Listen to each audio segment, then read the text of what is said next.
हमारे जीवन की विविध समस्याओं, दुखों और कष्टों की जड़ें यदि कहीं समाहित है तो वो है मोह और आसक्ति। बौद्ध दर्शन में इन दो तत्वों को दुख का प्रमुख कारण माना गया है। तथागत बुद्ध ने संसार के दुखमय स्वरूप का गहन चिंतन करते हुए अपने प्रथम धम्मचक्र प्रवर्तन सूत्र में जो 4 आर्य सत्य प्रतिपादित किए हैं, उनमें तृष्णा यानी कि आसक्ति, इसे दुख का मूल कारण बताया है। और मोह और आसक्ति दोनों ही ऐसे माया जाल हैं जो मानव को भ्रम, पीड़ा और जन्म मृत्यु के चक्कर में बांध के रखते हैं। बौद्ध दर्शन की मूल संकल्पना जो है वो यही है कि दुख, संसार में सब कुछ दुखमय है। फिर वे कहते हैं दुख समुदाय। इस दुख का कारण तृष्णा यानी कि आसक्ति है। दुख निरोध यानी कि इस तृष्णा का निरोध संभव है। और दुख निरोध गामिनी प्रतिपदा यानी कि इस निरोध तक पहुंचने का मार्ग है अष्टांगिक मार्ग। इन्हीं 4 सत्यों पर आधारित है तथागत बुद्ध की शिक्षाएं। यहां तृष्णा शब्द केवल प्यास या इच्छा नहीं है, बल्कि मोह, ममता, लोभ और जड़ जगत से जुड़ी हर प्रकार की आसक्ति का वो प्रतीक है। मोह यानी कि अविद्या और तृष्णा यानी कि आसक्ति, इसे तथागत बुद्ध ने त्रिविध क्लेशों में शामिल किया है। राग यानी कि आसक्ति, द्वेष यानी कि घृणा और मोह यानी कि अज्ञान। यदि हम मोह को समझे तो कैसे? मोह अविद्या यानी कि अज्ञान की वो अवस्था जिसमें व्यक्ति सत्य को नहीं पहचान पाता। वह अनित्य को नित्य, दुख को सुख, अशुद्ध को शुद्ध और अनात्म को आत्म समझने लगता है। आसक्ति यानी कि तृष्णा, जो वस्तुओं, व्यक्तियों, विचारों, भावनाओं अथवा अनुभवों की जुड़ाव या फिर उनकी प्राप्ति की तीव्र इच्छा। मोह और आसक्ति दोनों ही मानसिक बंधन की वो श्रृंखलाएं हैं जो दुख का चक्र बनाए रखती है। तथागत बुद्ध ने सिखाया है पटिच्च समुत्पाद यानी कि प्रतीत्य समुत्पाद। यह सिद्धांत यह दर्शाता है कि किस प्रकार अज्ञान यानी कि मोह के कारण संस्कार उत्पन्न होते हैं, संस्कारों से चेतना और वहीं से अंततः जन्म, जरा, मरण की श्रृंखला बनती चली जाती है। यहां मोह ही इस श्रृंखला की पहली कड़ी है। और अष्टांगिक मार्ग, इस मार्ग के तत्व सम्यक दृष्टि, सम्यक संकल्प, मोह और आसक्ति से मुक्ति की दिशा में मार्गदर्शन करते हैं। चाहे विनय पिटक हो, चाहे सुत्त पिटक हो, इन ग्रंथों में अनेकों उपदेशों के द्वारा यह बताया गया है कि कैसे मोह और सांसारिक आसक्तियों से विमुक्त होकर निब्बाण की ओर बढ़ना चाहिए। तथागत बुद्ध कहते हैं कि हमारे जीवन का अगर कोई सर्वश्रेष्ठ गंतव्य है तो फिर वो निब्बाण है। तो इस निब्बाण की ओर कैसे बढ़ा जाए? जहां मोह है वहां चित्त चंचल और अस्थिर रहता है। मोह व्यक्ति को वर्तमान से काटकर भविष्य या फिर भूतकाल में उलझाए रखता है। बौद्ध दृष्टिकोण में अगर देखा जाए तो मोह और तृष्णा ही जन्म मरण की निरंतरता को बनाए रखते हैं। जितनी अधिक आसक्ति उतना अधिक दुख। आसक्ति जब बाधित होती है तो वो क्लेश, क्रोध, द्वेष और ईर्ष्या का रूप ले लेती है। और इस प्रकार ये विकृति मानसिकता बन जाती है और ये एक विकृत मानसिकता को जन्म देने लगती है। आज का मनुष्य भौतिक सुख सुविधाओं की अंधी दौड़ में फंसा है।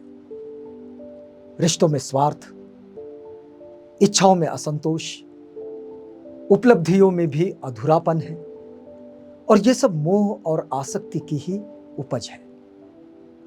बौद्ध दृष्टिकोण से यदि इनका त्याग कर सम्यक दृष्टि अपनाई जाए तो फिर मानसिक शांति, संतुलन और करुणा को जीवन में स्थान मिल सकता है। निब्बाण बौद्ध दर्शन की अंतिम और परम स्थिति है, जहां मोह, राग और द्वेष से मुक्ति मिलती है। यह किसी परलोक या फिर स्वर्ग की स्थिति नहीं है, बल्कि एक मानसिक स्वतंत्रता की अवस्था है, जहां कोई दुख नहीं, कोई भय नहीं और कोई आसक्ति नहीं। जीवन में ऐसी कौन सी पीड़ा है जो हम सभी ने नहीं झेली? वियोग, मृत्यु, असफलता, परिवर्तन, ये सभी मनुष्य की नियति में है, इस संसार में है ही, और ये प्रकृति भी है। लेकिन बुद्ध धम्म हमें सिखाता है कि पीड़ा स्वयं में समस्या नहीं है, उसका कारण अज्ञान, मोह और हमारी आसक्ति है। आज हम एक ऐसी स्त्री की कथा से इस बात को समझने का प्रयास करेंगे, जिसने अपने पुत्र की मृत्यु के बाद पीड़ा की अग्नि में तप कर बोध की प्राप्ति की। वैसे तो यह कहानी बड़ी प्रसिद्ध है। यह कहानी है किस्सा गौतमी की, उस स्त्री की जिसका मातृत्व उसका सर्वस्व था, और जब उसने उसे खोया तब वह पागलपन के कगार पर आ गई, पर यही पीड़ा उसका बोध भी बन गई। किस्सा गौतमी एक साधारण स्त्री थी। उसका पति साधारण कृषक था और एक छोटा सा परिवार था। बहुत वर्षों बाद उसे एक पुत्र की प्राप्ति हुई। वह पुत्र उसका सर्वस्व बन गया। जाहिर सी बात थी, दिन रात वह स्त्री यानी कि किस्सा गौतमी उसी के संग व्यस्त रहती है, उसकी देखभाल में, उसके सपनों में, उसकी संभावनाओं में। परंतु एक दिन वह पुत्र बीमार हुआ और उसकी मृत्यु हो गई। अब यहां आप स्वयं से पूछिएगा, यदि हम उसकी जगह होते तो क्या हम भी इस वियोग को सहजता से सह पाते? नहीं। किस्सा गौतमी भी इस वियोग को स्वीकार न कर सकी। वह बच्चे का निर्जीव शरीर लेकर नगर नगर भटकने लगी। हर घर जाकर कहती कि कोई मेरा बच्चा ठीक करा दो, इसे दवा दे दो, या कोई ऐसा वैद्य है जो मेरे पुत्र को जीवित कर सके। पागलों की तरह गिड़गिड़ाने लगी लोगों के दरवाजे पे जाकर। लोग उसे पागल ही समझने लगे। कुछ तो उस पर हंसते, कुछ सहानुभूति दिखाते। अंततः किसी वृद्ध ने उनसे कहा कि तुम बुद्ध के पास चली जाओ, वे महान ज्ञानी हैं, शायद वे तुम्हारी सहायता कर सकते हैं। किस्सा गौतमी ने यह बात सुनी और रोती बिलखती हुई तथागत बुद्ध के पास पहुंची और उनके चरणों पर बच्चे को रख दिया। उनके चरण पकड़कर विनती करने लगी, भंते भंते भगवान, मेरे पुत्र को जीवन दान दीजिए, आप कुछ भी कर सकते हैं। बुद्ध ने अत्यंत करुणा से उसकी ओर देखा और बोले, मैं तुम्हारी सहायता कर सकता हूं, किंतु उसके लिए मुझे एक मुट्ठी सरसों के बीज चाहिए, पर एक शर्त है। ये बीज उस घर से लाने होंगे जहां अब तक किसी की मृत्यु नहीं हुई हो। किस्सा गौतमी को आशा की किरण दिखाई दी और वो एक एक घर का दरवाजा खटखटाने लगी, पर उसे एक ही उत्तर मिला, हमने भी अपनों को खोया है। मेरे पिता, मेरी बेटी, मेरा भाई, ऐसा सब लोग ये कहने लगे। उसने जान लिया कि मृत्यु अकेले उसके जीवन में नहीं आई, ये तो सभी का सत्य है। शाम होते होते वह सैकड़ों घरों से होकर गुजर चुकी थी। अब उसके कदम धीमे हो चुके थे और उसका सिर झुक गया था। उसकी आंखें अब आंसू से नहीं, बोध से भरी थी। वे बुद्ध के पास लौटी, पर इस बार कोई मां नहीं लौटी थी। लौटी थी एक वो साधिका। उसके हाथ खाली थे और हृदय भरा हुआ था।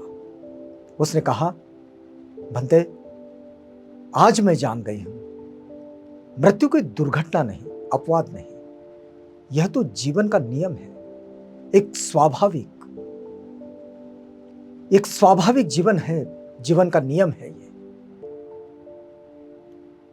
तथागत बुद्ध ने शांत स्वर में कहा, किसा गौतमी, अब तुम देख सकती हो कि सब संयोग अनित्य है। यही देखना ही निब्बाण की ओर पहला कदम है। और उस दिन किसा गौतमी ने केवल अपने पुत्र को त्यागा, ऐसा ही नहीं, बल्कि उसने मोह को भी त्याग दिया।